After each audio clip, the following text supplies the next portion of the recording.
Alright, so this is a tour of my very custom 1993 70 Series Land Cruiser.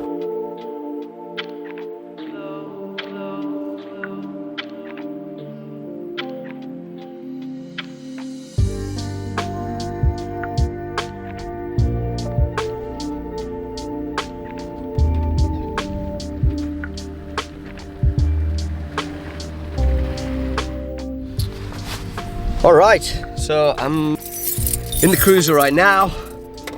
It's winter time, freezing cold here in the UK, and we're gonna go for a little drive.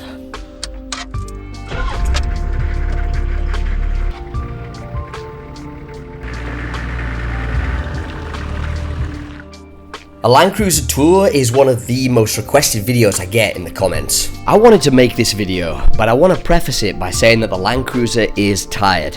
After several punishing long-distance off-road expeditions, the Cruiser is due a full rebuild and renovation, which I'm about to tackle. But I wanted you to see it before I did that, for comparison's sake. I will also say that being back here in the UK in winter, I'm struggling for both light and good weather. And so, while I've done my best to film in these unfavourable conditions, I've had to use some old clips to fill in the blanks, so do bear that in mind when watching. Once the full rebuild is complete and I'm outside of the UK in better light, I'll film another proper walk-around video, showing the next iteration of this Land Cruiser build and all the new features. This is an HZJ73 that I've chopped and built a camper on the back of. So I'm going to show you around. It's sunset here, 3:30 in the afternoon here in British winter. So I'll try and get this done quickly and show you around the vehicle. Point out a few of the accessories and give you a rundown of the specs of the vehicle. Alright, so right off the bat you could see that it's a chopped vehicle with a custom camper on the back. So this is something that I did during the pandemic. This used to be a regular pickup 73 Land Cruiser, and I chopped it and built this camper on the back of it. Very, very custom. Everything you can see here has been kind of handmade. So the vehicle itself is a HZJ73, which means it's a 4.2 diesel. It's got the 1HZ engine, which is renowned as being a bulletproof engine, and it's been going for well over 30 years now, and it's got almost 500,000 kilometers on the clock. Still going strong so far. I am aware that at some point I'll probably have to deal with that and rebuild the engine, but right now I'm going to kind of bask in it. So the vehicle is sitting on a 50mm 2-inch lift from Old Man Emu, an ARB company, so it's leaf sprung all the way around. I'm also sitting on air at the back here. So this is something that I added to help manage the weight of the camper. I added the 2 airbags at the back, and it's vastly improved the handling on corners. And the other cool thing is that I can let it up and down and level myself out when I'm camping as well. Up front here we've got the ARB winch bar and the 2 Bush Ranger spotlights. I'm going to be adding a winch to the setup. I'm going to be doing a lot of changes to this vehicle over the next few weeks before I head off on my new expedition. And a winch is going to be one of those upgrades that I kind of have to do before I go out into the wild on a 6,000 mile off-road route. So the vehicle has a pop top, which I'll show you in a minute, but first of all, up front here on the top is a custom built roof rack. This is a roof basket that I built to my specs. I wanted something that would sit over the cab in the original gutters. As you can see, it's not faring that well in British winter, as does no vehicle. But yeah, I'm gonna probably renovate that a little bit when I get around to the vehicle rebuild. Around this side, I'm running a high lift jack here. I have an electrical point on the side, so this is fed by an inverter inside the vehicle, and it means that I can have power when I'm sitting outside on demand. I need to charge laptops or whatever. It's right there. This is my water tank filler, and this is the hose for that. You can see it here pretty well. This is the blue here, and this fills it. This is the outlet pipes coming off it, which feed various different places on the vehicle.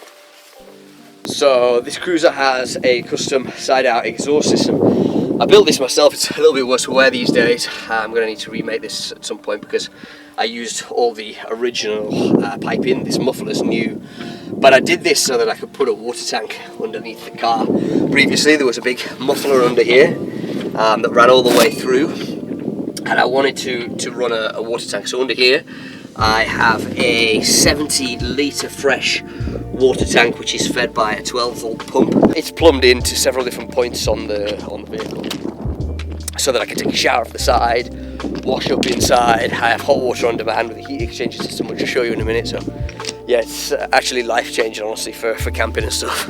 I have a CB aerial here, which is a little bit worse for wear. It took a blow while I was in Wales, and I'm probably going to need to replace that soon. But yeah, I've got a spade here, which is actually a really useful thing to carry. This has got me out of a fair few scrapes before. I'm running 4 halogen spotlights at the minute. I don't really use these all that much apart from for side lights. I really like the fact that they illuminate kind of the general area of the vehicle with just nice soft light. I'm running a 4.5 kilogram bottle of butane at the moment. This is also my own design. It bolts down onto the roof rack using some unistrut here, as you can see, and this feeds the cooker inside the vehicle. And then finally up here, I'm running 40 litres of fuel. If I want it, it's optional, obviously. This is a clamped down jerry can holder of my own design, and it padlocks on here. I've only used this a couple of times. It's not really useful for Europe, to be honest, and I'd rather not have to wait up here, but it's good to have just in case. Up here I have the recovery boards. These are unbranded recovery boards just off eBay. I have a skylight light usually up there. As you can see, it's a bit worse for wear. It took a blow off a tree branch, and so I've had to tape it up for now before I buy a new unit, and 2 solar panels. So with the solar panels, they reach 100 watts, so this is 300 watts of solar with the 3.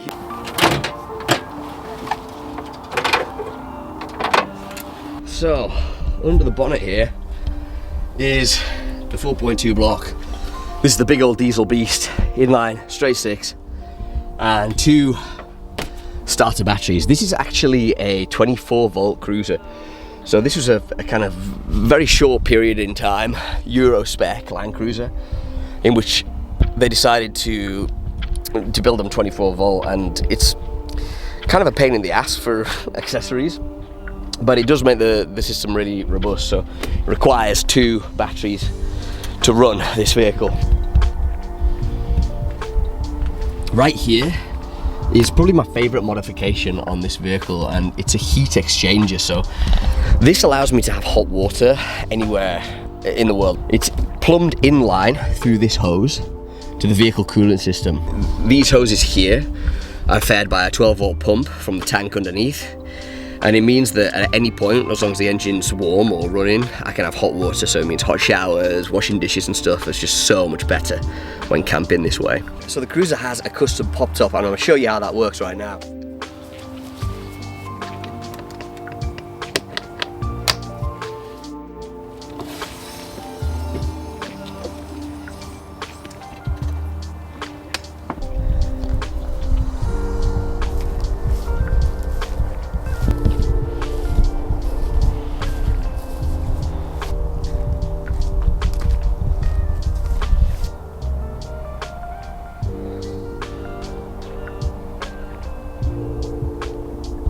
So the pop top was one of the more complicated elements of the build.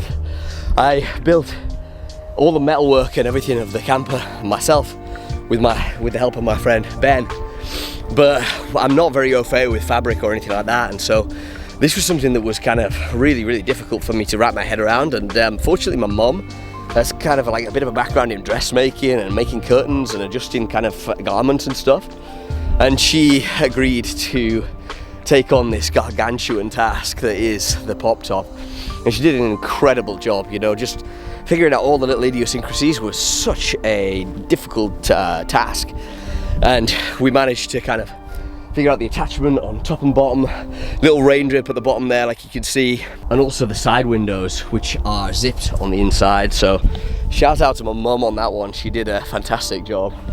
So let's go inside the camper. I'm going to show you what the deal is inside. Then I've got 2 bolts.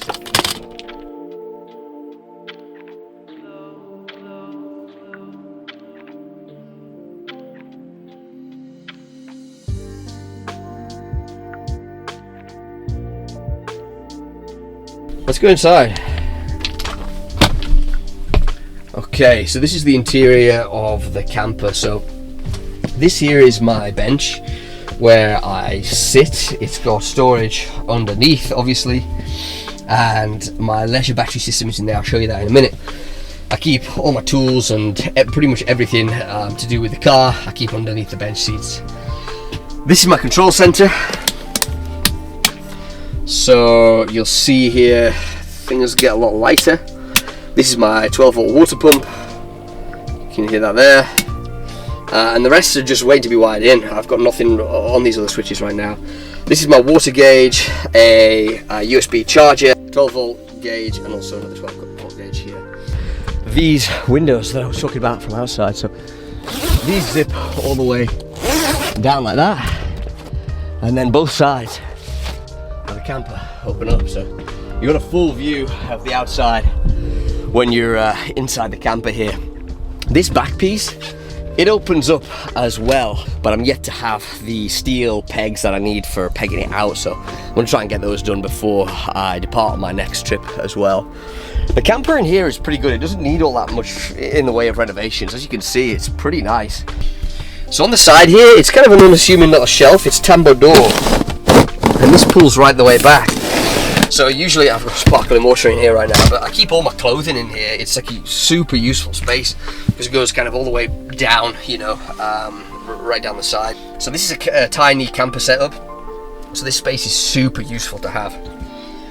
Just goes like that. Pull the tambour doors back over. Everything's in there, dust free and safe in the side there.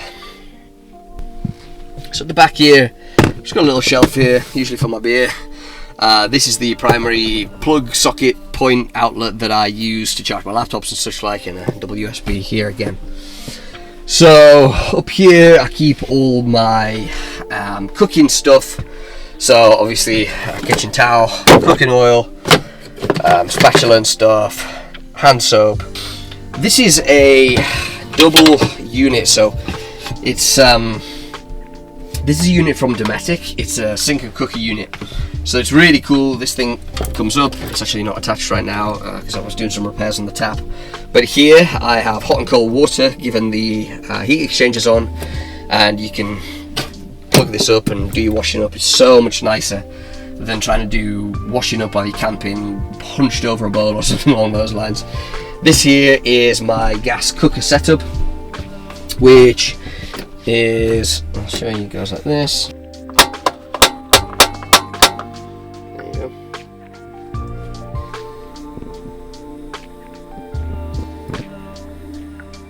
There you go. It's just so nice to have a cooking area inside. I don't right now have a cooking area outside, which I'm going to have to remedy. I'll probably tee off the gas pipe that goes to this and have one on a drop down system on the outside of the vehicle. But right now this is my only cooking area. So in here I keep all my food and cooking stuff. So in here I generally keep my kind of the food that I'm using on a daily basis. It's not packed right now because I'm not really living out of the car. But yeah, I keep my condiments and stuff like that in here, usually some rice, some noodles, whatever. In here I keep pots and pans and tins. This is kind of a little jumble because I've been doing some four-wheel driving today. But all my tins live in here, cutlery goes in here. I've got my pots and pans, flask, kettle. Really useful pan for breakfast, this one, because you can flip it over. 2 plastic plates and a chopping board. So yeah, the all important tins of olives. So we need some sustenance on the road. Just keep various bits and pieces under here. I've got my electrical repair kit here, some spare bulbs and such like. Not all that much goes on in there. Similar kind of thing going on here. Just keep general things, flip-flops, kind of spray paint. Really useful brush. It's used for brushing all the crap out that gets in here all the time, every day, as you can imagine. So this is the ARB fridge. This is a 12-volt cool box, and it comes out on a high-weight drawer system that I built using these drawer runners. This comes out like this. It's one of my favourite things on the camper build, honestly. can open this up and it's all your stuff in there. Beers, I have not packed this at the moment because all my stuff's out there. And yeah, this is a fantastic thing. You want a beer, pull it out, it's absolutely freezing cold, absolutely fantastic. I love this thing.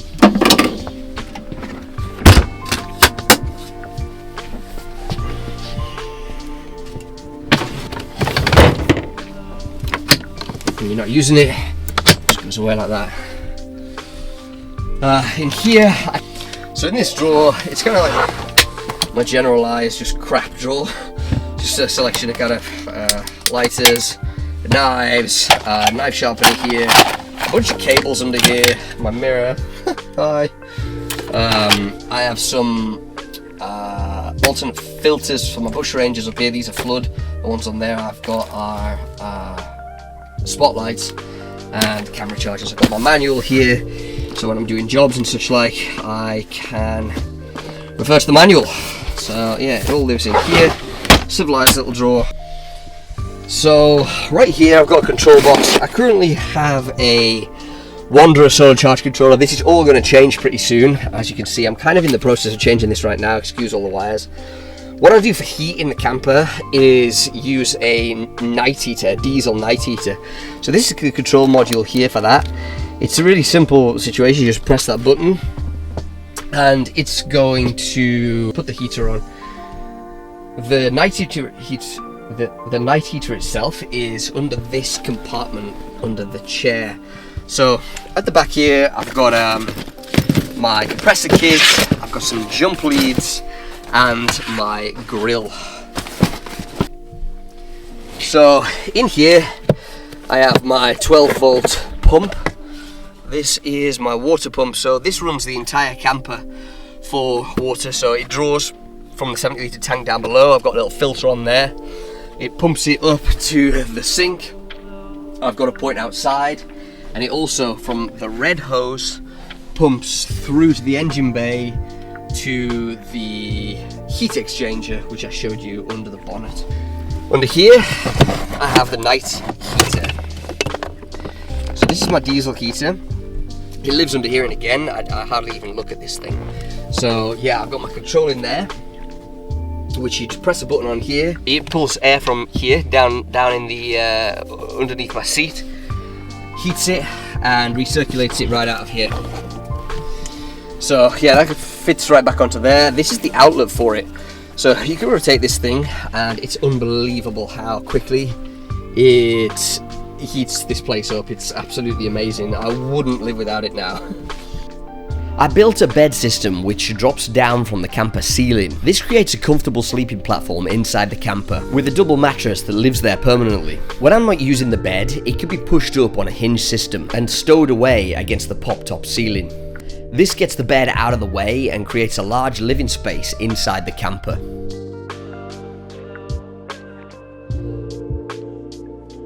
Let's jump into the cab. So, cab tour of my Land Cruiser. I have these old Recaros out of a Ford. I think it's an old Ford Focus from the 90s. These will be getting replaced. They've had a great run and they've seen me around the world, but I'm going to be getting some Shield Man seats for touring. So this is a factory unit. I absolutely love this cool vintage thing. It has an altimeter in meters, and this thing which tells you the angle of the vehicle when you're off-road. So obviously when this thing is up above 30, then you really have to panic. And this all works, which is fantastic. It also is great for when you're pulling up to camp and you want to know whether you're level. It really helps for that. This is something I added, so it's part of the onboard air system of the vehicle. So this runs the airbags at the back, but it's also connected to a 1-gallon tank underneath the car, and it runs this air point. So this is connected to a T-Max compressor, and that's the on and off button for it, but I can plug in any air accessory here and it's going to work off the tank and off the compressor. So the compressed air tank holds 1 gallon of compressed air. I can use it for filling up tires, you know, blasting away dust or whatever I want. And of course also it runs the airbags at the back of the car as well. This is like a system that I kind of devised myself, and it runs off the compressor under the passenger seat. So that's it, basic tour of my Land Cruiser. So I'm going to be doing tons and tons of work on this thing over the next few weeks. Loads of upgrades to happen. There's going to be a respray, there's going to be accessories added. I was just talking about a winch. I'm going to, on the side here, add a cooker on the outside, amongst a ton of different things. So it's looking a bit tired, honestly. The last trip I did in this was 1,000 miles off-road through Wales, and I turned it on its side, as you can see, so loads of, and I need to bring this thing back to its former glory. So I'm going to be doing that over the next few weeks. Follow along. Time is of the essence now, because I'm going to be leaving in less than a month. So yeah, a lot of good stuff to come, so subscribe and follow along for the next updates.